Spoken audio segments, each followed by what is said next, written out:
시간에 이어 교과서 3장 하루 일과 운영에서의 교과 교육에 대해서 살펴보도록 할게요. 주 교재 64페이지입니다. 하루 일과 운영에서의 교과 교육, 하루의 일과를 계획해서 유아에게 제공되는 활동은 유아교육 기관이 지향하는 프로그램의 철학과 목표에 따라 달라질 수 있지만 대부분 유아교육 기관에서는 누리과정에 기초하여 일과를 제공하고 계획을 합니다.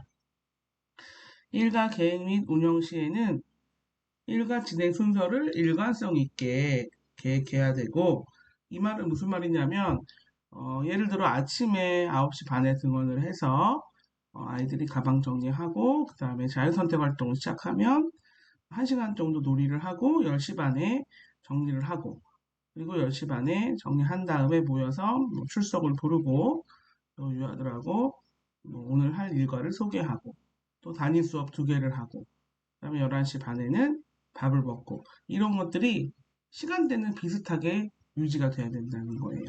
여러분 대학생들이 시간표가 월요일, 화요일 다르듯이. 그래서 그 안에 내용만 바뀌는 거지 패턴은 일관성 있게 지속이 돼야 된다라는 말을 하고 있습니다.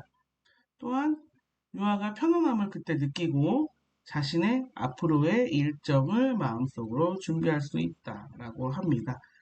여러분들도 월요일 날 9시에 어떤 과목이 있다 하면은 그 과목에 대한 교과서를 준비하고 강의실을 찾아가죠.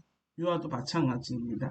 자기의 일과를 알고 있어야 아이들이 마음의 안정을 취할 수 있기 때문입니다.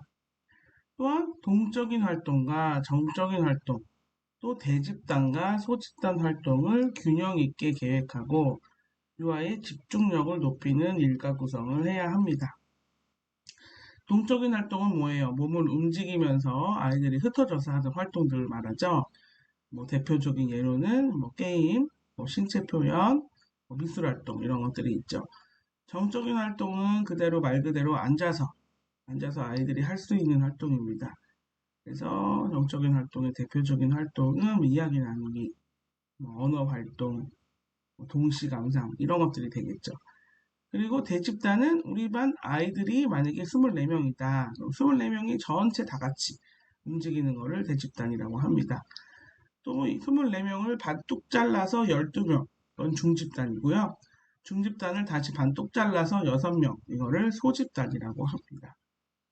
그래서 아이의 발달 수준, 또 신체적 욕구, 유아기 교육기관의 시설과 공간, 학급의 원화수, 교사 수를 고려하여 일과 운영을 하도록 해야 합니다.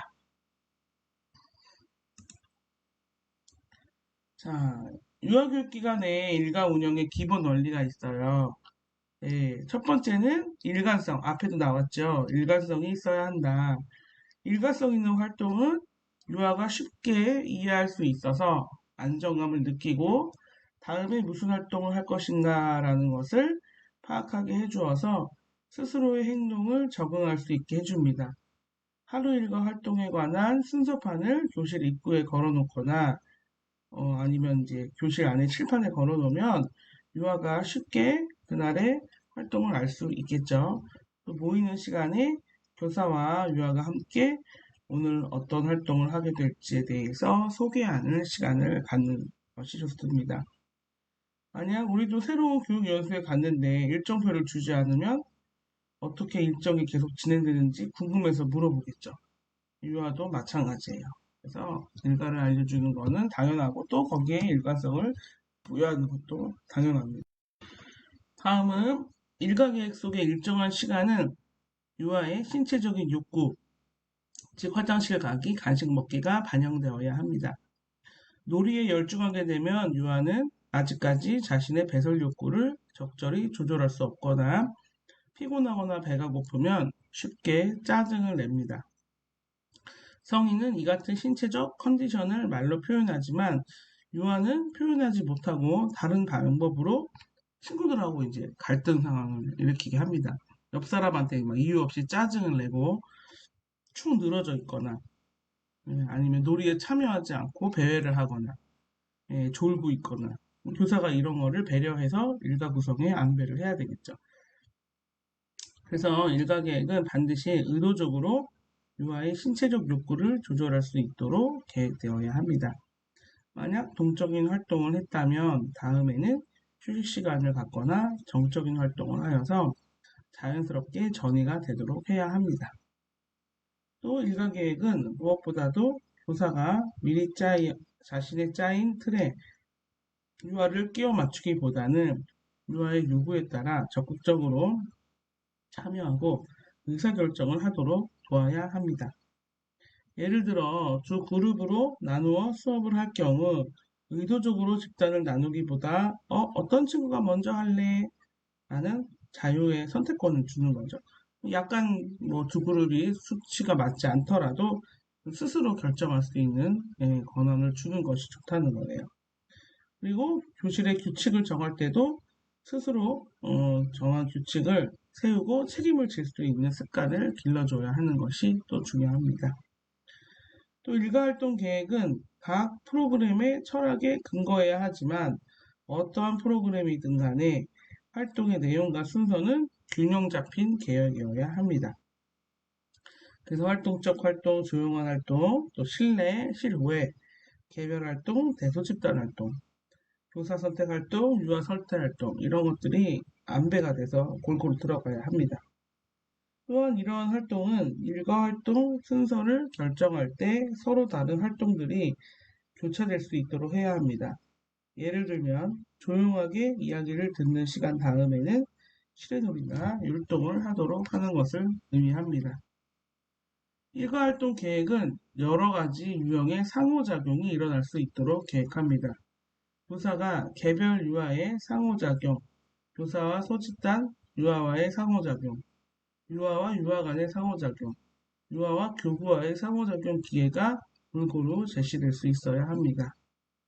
다음은 융통성 있게 운영되어야 합니다. 날씨 변화, 유아의 흥미의 지속성을 고려하여 계획한 활동이라도 다른 곳으로 대체하거나 활동 시간을 길게 혹은 짧게 조정할 수 있어야 합니다. 예를 들면 봄농사의 현장 경험을 가려고 계획했더라도 비가 왔어요. 그러면 다른 걸로 대체해야 하므로 실내에서 할 수 있는 활동도 미리 계획을 해둬야 합니다. 또한 유아가 의자 뺏기 게임에서 아주 흥미롭게 참여를 했더라도 그 게임이 아주 재밌을 때 끝마치도록 하여 다음에도 그 놀이를 하고 싶어 하도록 유도합니다. 아무리 재미있는 활동이라도 너무 오래 하면 유아는 곧 실증을 느끼기 때문입니다. 또한 효과적인 일일 활동 계획은 활동을 계획한 다음 그 활동을 수행해보고 활동의 평가가 이루어질 수 있도록 해야 합니다. 활동을 평가하는 것은 보완해야 할 점뿐만 아니라 잘된 점도 기록을 합니다. 그래서 보통은 이제 빨간색 펜으로는 보완해야 할 점, 파란색 펜으로는 잘된 점을 기록하기도 하죠. 평가는 누구에게 보이기 위해서가 아닌 나 자신의 수업을 되돌아보고 다음 수업에 참조하기 위해서 하는 거예요. 이 같은 이유로 잘된 점도 평가해 놓으면 다음 수업에 참고하여 더 질 좋은 수업을 할 수 있습니다. 여기 나와 있죠? 보완할 점 예를 들어서 빨간색, 잘된 점 파란색. 다음에 참고할 때 용이하겠죠. 다음은 교육시설의 일과 운영 내용입니다. 교육시설의 하루 일과는 8시간에 걸쳐서 진행되기 때문에 일과 활동은 유아의 신체적, 정서적 상태를 고려하여 무리 없이 구성되어야 합니다. 유아를 위한 하루 일과를 구성할 때 고려해야 할 내용은 첫 번째는 전인적인 발달에 초점을 둔 보호와 교육이 통합되어 구성된 양질의 활동으로 제공되어야 한다는 것입니다. 예를 들어 영아를 대상으로 일과를 구성할 때에는 수면, 수유, 대소변 가리기 등 신체적 욕구 충족을 위한 활동이 대부분이므로 이러한 활동을 교육적으로 접근시켜 나가야 할 것이며 유아를 대상으로 일과를 구성할 때는 신체적 욕구 충족을 위한 활동 시간이 감소되고 교육을 위한 활동의 시간이 증가될 수 있습니다. 두 번째는 발달 정도를 고려한 발달에 적합한 활동으로 구성되어야 합니다.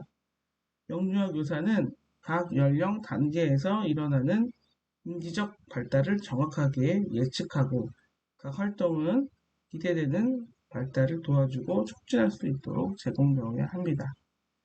세 번째는 각 유아의 개인적인 발달의 차이를 고려한 개별적 접근이 이루어지도록 일과를 구성해야 하는데요. 특정한 연령 집단의 유아에게는 발달에 공통적인 경향도 있지만 각기 다른 가정환경, 가족 배경, 성격을 가짐으로 개인차가 생기겠죠. 이러한 개인차를 고려한 활동에서 영유아의 개인적인 흥미, 발달 속도, 경험과 능력이 반영되어야 합니다. 다음은 일일활동 계획 및 구성입니다. 일일활동의 계획은 시간별로 구분된 활동 시간대의 형태로 운영이 되는데요. 이러한 시간대별의 활동은 서로 분리된 하나의 교과목 성격을 갖는 것이 아니라 유아의 전인적인 발달을 위하여 통합적인 활동으로 연결됩니다.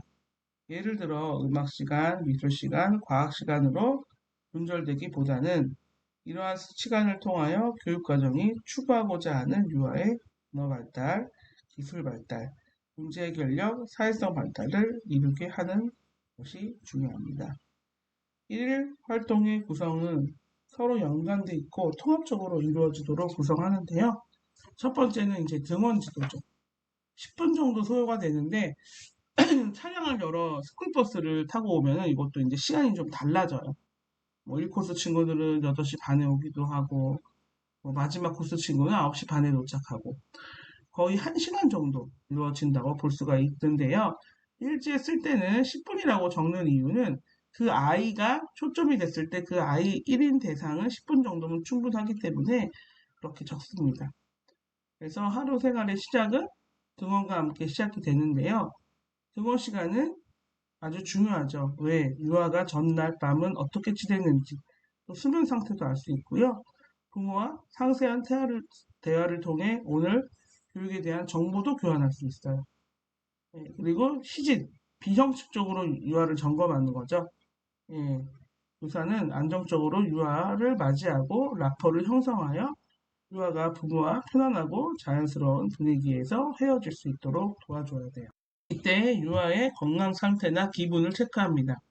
그래서 아침에 엄마랑 다투고 왔을 경우, 또 뭐 동생과 싸워서 혼났을 경우, 이런 아이는 기분을 풀어주고 일과를 시작하지 않으면 다른 유아의 갈등은 일어날 확률이 높아요.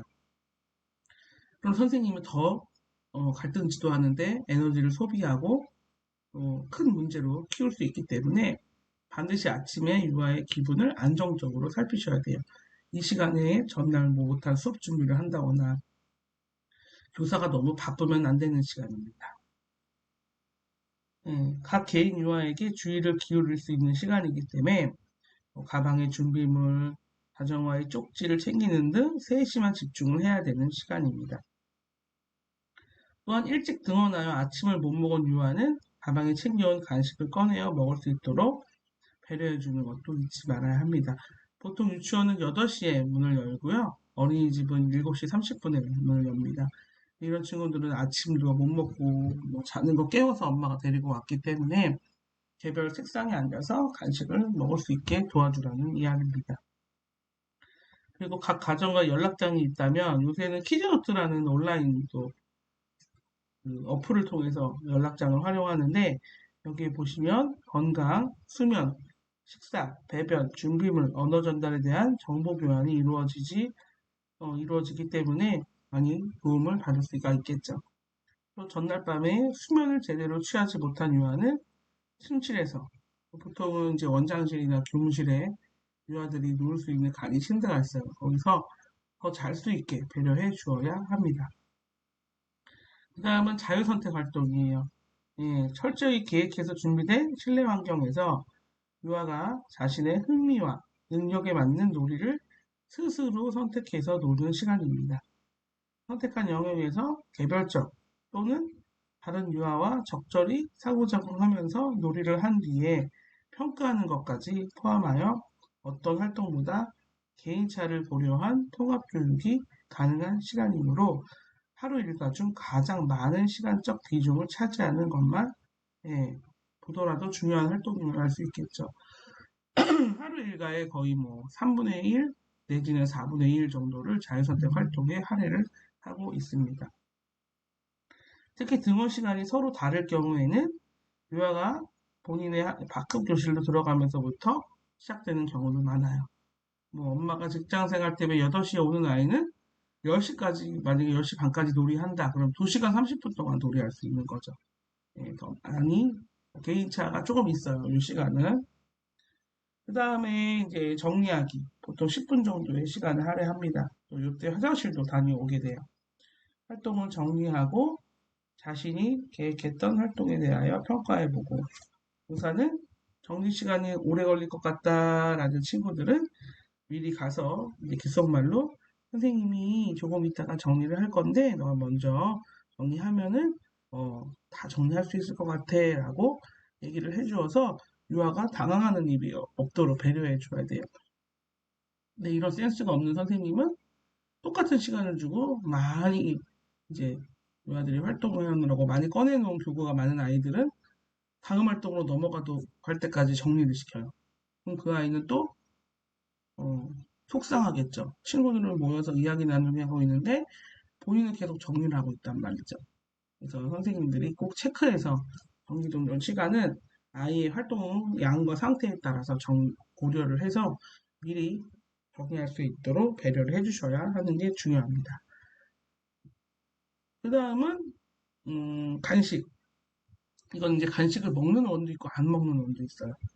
그래서 학기 초에는 뭐 다 함께 먹을 수 있지만 어떤 경우에는 자유선택 활동 시간에 자기가 혼자 간식 영역에 가서 이름표 뒤집고 먹는 거예요. 요거는 그 대신 먹었는지 안 먹었는지 연결표에 표시가 잘 되어 있어야 하겠죠. 그래서 간식 시간이 있는 거는 이렇게 활용합니다. 다음은 대소집단 활동.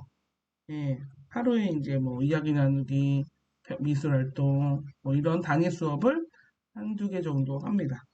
그래서 집단 활동이란 함께 모여서 여러 가지 활동을 교육하는 것을 말하고 집단 크기에 따라 대소집단으로 나뉘어집니다. 단원이나 주제 또 활동 종류에 따라 집단이 나뉘고 생활 주제에 맞는 다양한 활동을 하게 됩니다. 대집단 활동은 한 반 전체 유아가 함께 모여서 하는 활동을 말하는데 상황에 따라 달라지기는 하지만 대체적으로 출결 상황, 날씨의 변화, 하루 계획에 대해 알아보는 것으로 시작하여 그림책 듣기, 이야기 나누기, 음률 지도, 게임, 휴식, 점심 식사, 실내놀이, 생일 축하, 평가 시간 등이 이에 해당합니다. 소집단 활동은 한 반을 두세 개의 집단으로 나누어 집단마다 다른 교사가 지도하거나 돌아가면서 한 교사가 지도하는 형태를 말합니다. 인지적 활동이 집중적으로 이루어질 수 있는 이야기 나누기, 과학 실험, 창의성을 도울 수 있는 음률 활동, 동시짓기, 조형 활동, 요리 활동, 도국 활동 등 보다 적극적으로 참여할 기회를 줄 수 있는 활동으로 이루어질 때 소집단을 구성합니다. 집단으로 모일 때에는 주의를 집중시키는 활동으로 손유희를 비롯해서 노래 부르기, 관찰력 게임, 수수께끼, 이야기 꾸미기, 탐정놀이, 손인형을 사용해서 도입을 하고 말잇기, 스놀이, 동작 따라하기 등 여러 가지 활동을 활용하는 것이 매끄러운 수업 진행에 도움이 됩니다. 다음은 중식이죠. 점심 식사. 보통 한 40분에서 60분 정도의 시간을 할애합니다. 점심 식사 전에는 당번을 정해서 음식 배식을 돕기도 하고 책상을 닦는 역할을 부여하면 책임감 형성에 도움이 됩니다. 또 먼저 먹은 친구들에게 양치 후 독서를 하여서 안정적인 교실 분위기를 형성해 주는 것도 좋습니다. 또 점심시간에는 다양한 음악을 틀어주고 배웠던 음악을 이때 틀어줍니다. 새 노래를 배우고 나서 노래를 그날 다 숙지를 못해도 들으면서 이제 밥을 먹으면 유아들이 자연스럽게 노래 숙지가 되겠죠. 그리고 교사는 어디 앉냐 돌아가면서 유아들 자리에서 함께 식사를 하면서 올바른 식습관을 지도하는 것이 가장 이상적이겠죠. 이 시간은 친구들과 즐거운 경험을 나누고 언어적 상호작용도 증진시킬 수 있으므로 음식에 대한 긍정적이고 바른 태도를 가질 수 있습니다. 식사를 마치면 개별적으로 양치질을 하게 됩니다. 그 다음에 실내놀이. 하루에 반드시 실내, 대근육 발달을 돕는 활동이 이제 1시간 이상 포함이 되도록 교육부에서 지침으로 내려오고 있습니다. 비가 안 올 때나 뭐 황사가 없을 때 바깥 놀이는 할 수 있겠죠. 만약에 황사나 비가 온다 그러면 체육 활동이나 신체 활동, 실내 근육 활동으로 대체가 되어야 합니다. 그래서 아침에 아침 체조라도 꼭 넣으셔야 돼요. 실내 놀이도 실내 자연 선택 활동처럼 교사의 계획하에 이루어져야 합니다. 교사는 주제에 맞는 실내 활동 놀이, 교재 교구를 준비해 두어야 하고, 이 실내 놀이를 자연 선택 활동으로 운영하는 유치원들이 있는데 굉장히 영리한 거예요. 왜냐하면 유아들이 바깥에서 더 상호작용이 활발히 일어나요. 그리고 바깥에 나가는 활동만으로도 굉장히 기분 좋아합니다. 우리 소풍 갈 거야, 놀이터로. 뭐 식사도 놀이터에서 먹고. 이런 활동 자체가 유아에게 굉장히 놀이를 촉진시킬 수 있는 기분을 형성해 주기 때문에 바깥 놀이를 활용하는 교사들이 영리한 교사이죠. 예. 그리고 대신 이제 미리 선생님이 기구의 안전 설비를 점검하고 모래를 세척하는 등 위생관리를 해야 합니다.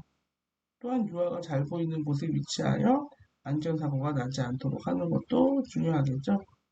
수로를 이용한 물놀이나 목공놀이, 코드에 모래 담기 놀이들도 내어줄 수 있어야 합니다. 다음은 이제 평가 시간이에요. 평가하면 기가지도 또 10분 정도를 소요하는데요. 귀가 시간이 다가오면 교사는 어린이 개인이 가지고 가야 할 물건이나 전달 사항이 있는지 점검합니다. 보통 이제 가정통신문 같은 거 가방에 넣어갖고 가죠. 뭐 금요일날, 매주 금요일날 넣어갖고 가거나, 뭐 자기 물컵도 넣어갖고 가고, 이 시간이 굉장히 바빠요. 예. 그래서 등원 시간과 비교해서 특별한 변화가 없는지, 뭐 상처라던가, 아이가 뭐 소변, 대변 실수를 했다던가, 이런 것들을 의미합니다. 영유아를 살펴봐야 되겠죠. 그래서 아이에게 개별적인 연락사항이 있으면 뭐 키즈노트나 연락 알림장을 통해서 준비를 해줘야 되죠. 그래서 하루 생활을 간간히 기록을 해서 부모님께 전해주기도 합니다. 특별히 영유아의 건강이 좋지 않다든가 또 친구와 놀다 다친 곳이 있으면 유치원이나 어린이집에서 있었던 일 등을 구체적으로 자세히 적어서 전달하는 것이 좋습니다. 또 만 5세가 되면 아이들이 언어적 갈등이 막 폭발해요. 친구한테 상처 주는 말을 하기도 하고 놀리는 말도 하고 이런 걸 교사가 면밀히 관찰을 하셔야 돼요. 그리고 유아의 곁에 있어서 이런 친구들은 대화 내용을 선생님이 경청을 하거나 들을 필요가 있습니다. 어떤 상황을 설명할 때 선생님은 뭐 하셨어요 그때? 왜 선생님은 모르세요? 이런 말을 듣지 않으려면 교사 아이들을 면밀히 관찰하는 관찰 능력이 중요합니다. 특히 이제 기가지도 시간엔 또 집에 가니까 유아들이 흥분하는 시간이에요. 그래서 안전사고가 많이 일어나죠. 시간적 여유를 두고 교사가 차분하고 안정적으로 유아와 하루 평가를 하고 인사를 나눠야 합니다. 연령이 어릴 경우에는 시간을 더욱 두고 옷 입기, 머리 모양 등의 기본생활 습관 지도를 함께 해주는 것도 중요합니다. 또 가정에 발송되는 통신문이 있는 경우에는 이름을 기재하는 게 중요한데요. 왜 이름을 적냐면 나중에 다 나눠줬는데 한 장이 남아요. 그럼 누구를 안 줬는지 알 수가 없어요. 그럼 유아들 가방 다 일일이 열어봐야 돼요. 통신문 줄 때 이름을 적으면 예, 좀 나눠줄 때 용이하겠죠. 그리고 귀가 시간에 나눠주기보다는 이제 점심시간 밥 먹고 나서 그때 좀 가방에 넣어주는 선생님들도 계세요. 예, 그때는 또 넣어주면 혼잡을 피할 수 있겠죠. 또 귀가 시간에는 부모님이 오실 때까지 당번교사가 전달 사항을 전달하고 차량 탑승 하원 원화 외에 다른 원화들은 간단한 놀이를 하면서 부모님 오실 때까지 교사와 활동을 귀가하게 됩니다. 그래서 하루에 일과 구성이 이렇게 전달이 진행이 된다는 것을 알고 계시고 다음 시간에 만나겠습니다.